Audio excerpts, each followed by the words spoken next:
Ini saya bertemu nih sama yang pejabat paling gagah saat ini, Pak Ketua RT Genjer. Sekretaris RT Genjer, Bendahara RT Genjer. Dan ini bapaknya orang Garut. Nah, ini contoh anak muda Indonesia dengan jabatan Ketua RT usianya 20 tahun menjadi grup RT yang muda-muda mampu membangun lingkungannya dengan baik dengan memanfaatkan dana operasional RT yang harusnya masuk saku, beli rokok, beli kopi, ini Pagi itu, Kang Deddy Mulyadi menerima laporan dari staf lapangannya tentang sebuah kampung di daerah Subang yang kini ramai dibicarakan. Bukan karena masalah, tapi karena kepemimpinan retnya yang unik. Seorang pemuda Gen Z, baru berusia 23 tahun, dipercaya warga memimpin kampung dan sukses menertibkan lingkungan tanpa keributan. Kang Deddy yang terkenal dekat dengan rakyat dan anti birokrasi kaku, langsung penasaran. Menurut laporan timnya, sang ketua RT bernama Rangga. Ia bukan hanya rajin turun ke lapangan, tapi juga aktif mengangkat potret kampungnya ke media sosial. Bahkan warga luar kampung mulai tertarik berkunjung hanya karena melihat konten Rangga di TikTok dan Instagram. Kampung itu jadi lebih hidup dan bersih hanya dalam waktu 6 bulan setelah dia menjabat. KDM tahu betul bahwa zaman sudah berubah. Kepemimpinan di level kampung yang biasanya dipegang tokoh tua, kini digeser anak muda. Tapi benarkah generasi muda ini bisa bertanggung jawab? Atau hanya pintar pencitraan digital? Hanya satu cara untuk tahu. Datang langsung. Sambil bersiap turun, KDM berkata pada ajudannya, "Kita lihat, apakah ini hanya sensasi atau memang substansi." Mobil dinas pun diarahkan ke kampung tempat Rangga memimpin. Dalam perjalanan, KDM terus berpikir, mungkinkah kampung lain juga bisa seperti ini jika diberi kepercayaan kepada generasi muda? Kedatangan KDM bukan hanya untuk memantau, tapi juga untuk belajar. Ia ingin melihat langsung bagaimana gaya kepemimpinan anak muda zaman sekarang bekerja. Apakah masih ada gotong royong? Atau hanya rapat virtual dan konten media sosial? Begitu mobil dinas Kang Deddy memasuki gerbang kampung, suasana berbeda langsung terasa. Bukan barisan ibu-ibu PKK atau perangkat desa yang menyambut, melainkan sekelompok anak muda dengan kamera ponsel di tangan. Mereka merekam kedatangan KDM sambil live di TikTok dan Instagram. Senyum mereka penuh semangat, mencerminkan suasana kampung yang dinamis. Di tengah kerumunan itu muncul sosok sederhana mengenakan kaos polos, celana training, dan sepatu kets. Dialah Rangga, sang ketua RT muda yang jadi bahan pembicaraan. Dengan santai, ia menghampiri KDM dan menjabat tangannya. "Selamat datang, Kang. Kita ngopi-ngopi dulu di pos ronda digital." "Ya." KDM tertawa kecil mendengar istilah pos ronda digital. Ia makin penasaran. Dalam benaknya, pos ronda identik dengan kursi kayu dan papan catur. Tapi anak muda ini menyebutnya digital. "Ayo, saya ikut," jawab KDM sambil berjalan bersama Rangga dan rombongan pemuda kampung. Selama perjalanan ke pos ronda, Rangga menyapa warga satu persatu. Ia tampak dekat dengan semua kalangan, dari anak-anak hingga orang tua. KDM memperhatikan, ini bukan pemimpin yang sok keren, tapi benar-benar dicintai warganya. Sesekali, Rangga menyelipkan candaan, membuat suasana cair. Sesampainya di pos ronda, KDM tertegun. Tempat itu lebih mirip ruang kreatif daripada tempat jaga malam. Ada koneksi Wi-Fi, mural ide kampung, dan beberapa komputer rakitan. "Kami ingin tempat ini jadi pusat ide warga, bukan cuma tempat jaga maling," ucap Rangga dengan bangga. KDM duduk di salah satu kursi bin bak sambil memandang sekeliling pos ronda yang unik itu. Ia melihat papan tulis penuh catatan ide warga, program daur ulang sampah, jadwal gotong royong, hingga info UMKM. Semua ditulis rapi dengan spidol warna-warni. Rangga menjelaskan, "Kami kerja bareng, bukan hanya lewat rapat, tapi lewat kreativitas." Di pojok ruangan, ada pojok konten. Anak-anak muda tampak sedang mengedit video kampung untuk diposting ke media sosial. Mereka tak sekadar memviralkan, tapi mengangkat potensi lokal. Ada video tutorial membuat pupuk organik, profil pedagang lontong sayur, dan cerita anak-anak berprestasi. Semuanya produksi mandiri. "Kang, pos ronda ini juga tempat belajar," Ujar Rangga. Malam Minggu, kami adakan kelas daring bareng relawan dari luar kota. Kadang soal desain, kadang tentang kepemimpinan. KDM manggut-manggut. Tak menyangka pos ronda bisa seluas itu fungsinya. Luar biasa, ucap KDM akhirnya. Dulu saya datang ke pos ronda untuk jaga malam dan ngopi pahit. Sekarang saya datang untuk belajar masa depan. Rangga tersenyum. Karena kampung juga harus punya masa depan, Kang. Sambil menikmati kopi dari warga, KDM mulai sadar bahwa ia sedang melihat wajah baru dari kepemimpinan lokal.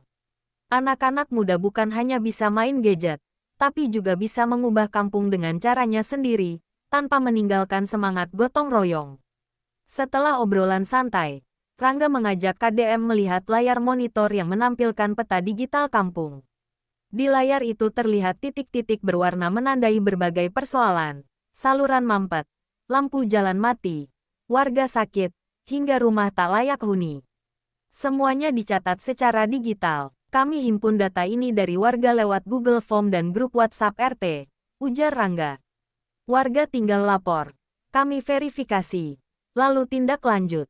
KDM terpukau. Teknologi yang sederhana ternyata bisa menjadi alat bantu efektif untuk pemetaan masalah kampung. Bukan cuma data, tetapi juga solusi terstruktur. Di bawah setiap laporan ada nama warga relawan yang bersedia bantu. Misalnya, saluran mampet akan ditangani oleh tim gotong royong RT yang dijadwalkan mingguan. KDM menyentuh layar dan membaca catatan. Sungai RT 03 tersumbat. Akan dikeruk hari Sabtu. Koordinator, Dimas. Semua transparan. Kang, ucap Rangga. Supaya nggak ada yang bilang kami kerja sembunyi-sembunyi. KDM tersenyum. Di tengah banyak kampung yang sulit bergerak karena birokrasi tua, kampung ini justru berlari cepat dengan sistem sederhana.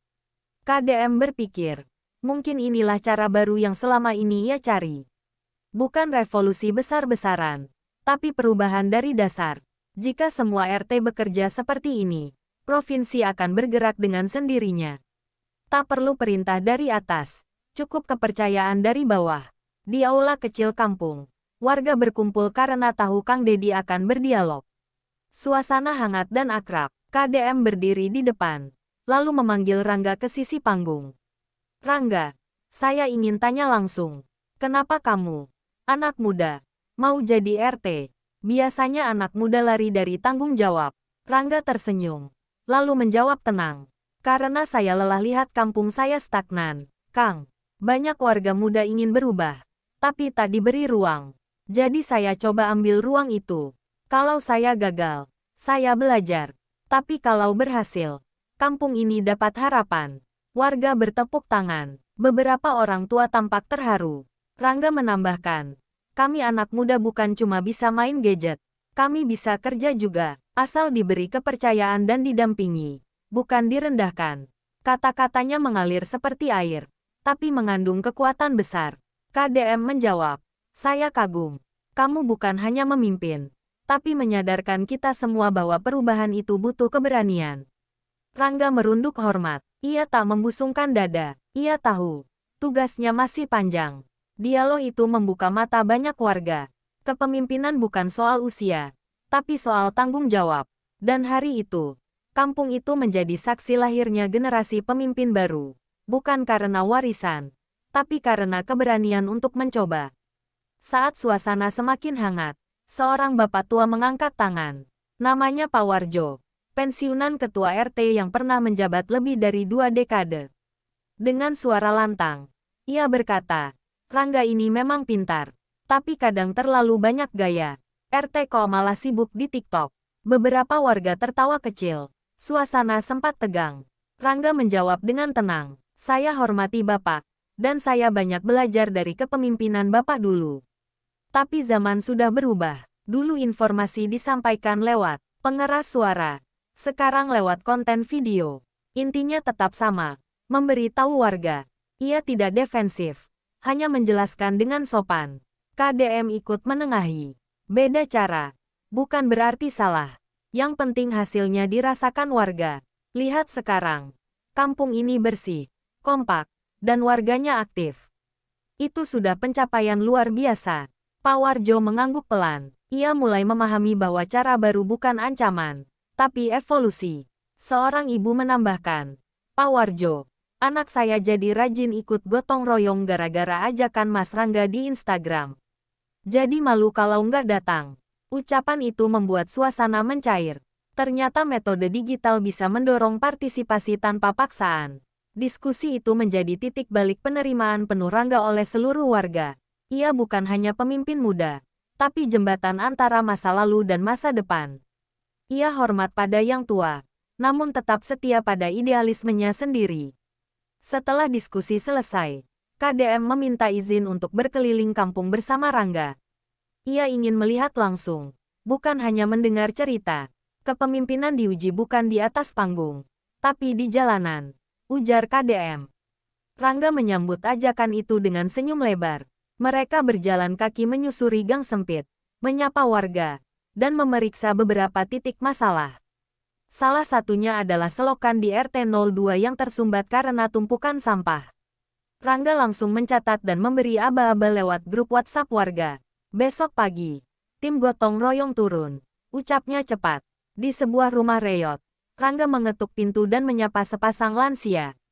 Ini rumah Pak Darto, pensiunan petani.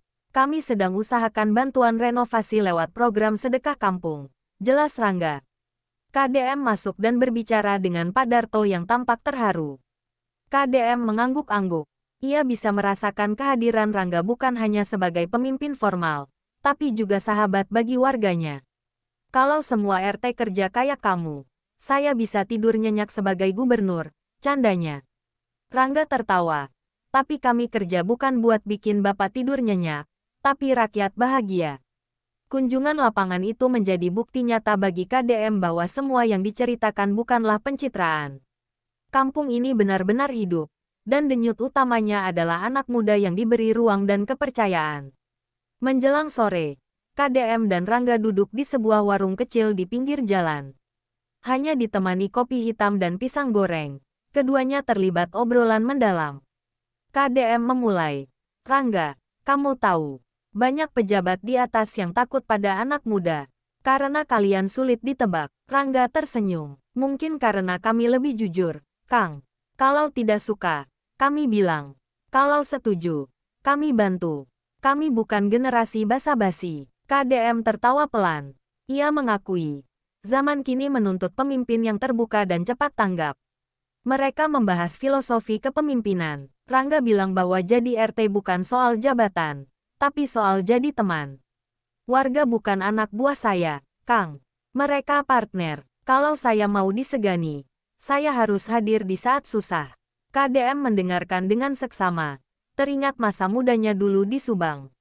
Obrolan itu mengalir seperti sungai. Tak ada formalitas. Hanya dua orang dengan jiwa rakyat saling bertukar pandangan. KDM merasa inilah harapan yang selama ini ia cari. Bukan teori-teori di ruang rapat, tapi praktik lapangan dari pemuda yang punya hati. Menjelang maghrib, KDM berdiri dan menepuk bahu Rangga. Kamu bukan RT, kamu inspirasi. Rangga hanya tersenyum. Baginya, pujian tak penting. Yang penting, kampungnya terus bergerak maju. Esok harinya, KDM mengundang seluruh warga kampung untuk berkumpul di lapangan. Ia membawa kabar baik, kampung mereka akan dijadikan percontohan sebagai kampung masa depan Jawa Barat. Sontak warga bersorak, mata Rangga berkaca-kaca. Dalam sambutannya, KDM berkata, hari ini saya saksikan sendiri bahwa perubahan bisa dimulai dari RT, bukan harus menunggu camat, bupati, atau gubernur. Kalau retnya hebat, kampungnya kuat. Kata-kata itu disambut tepuk tangan panjang dari warga. Ia lalu menunjuk Rangga sebagai duta kepemimpinan muda Jawa Barat. Tugasnya bukan hanya memimpin kampung, tapi menginspirasi RT lain lewat pelatihan dan dokumentasi. Saya ingin seluruh Jawa Barat punya 1000 Rangga, ujar KDM tegas. Rangga menerima tugas itu dengan rendah hati. Ia tahu, tugas ini lebih besar dari sekadar mengurus kampung. Ini tentang memperjuangkan wajah baru desa, yang digerakkan oleh pemuda, tapi tetap berpijak pada budaya. Kampung itu pun menjadi sorotan nasional. Banyak media datang meliput, tapi bagi Rangga, yang terpenting bukan kamera, melainkan perubahan nyata. Anak muda mulai terlibat. Warga semakin guyup, dan masa depan desa menjadi lebih cerah. Hari terakhir kunjungan, KDM pamit pulang. Tapi sebelum masuk mobil, ia mengajak Rangga duduk di bawah pohon randu tua di tengah kampung. Rangga, jangan berubah karena pujian. Tetap seperti hari ini, kerja senyap, hasil nyata, pesan KDM lembut. Rangga mengangguk, saya percaya, pemimpin harus hadir tanpa nunggu panggung. Kalau warga senyum, berarti kita berhasil. Ia tahu, ke depan akan banyak tantangan. Tapi selama niatnya lurus, ia tak gentar. Warga satu persatu menyalami KDM. Mereka tak hanya kehilangan pemimpin, tapi merasa dapat teman baru. Rangga berdiri di barisan paling depan, memberi hormat khas ala milenial, 2 jari di dahi dan senyum lebar. Mobil KDM melaju perlahan meninggalkan kampung itu. Di kaca spion, ia masih melihat anak-anak muda membersihkan selokan dan ibu-ibu menyiapkan makanan untuk gotong royong besok. Hatinya lega, kisah ini bukan akhir, tapi awal. Awal dari bab baru kampung-kampung di Jawa Barat. Karena ternyata, di tangan generasi muda yang percaya pada nilai dan kerja nyata, perubahan bukan mimpi. Ia sudah terjadi, dimulai dari 1 RT,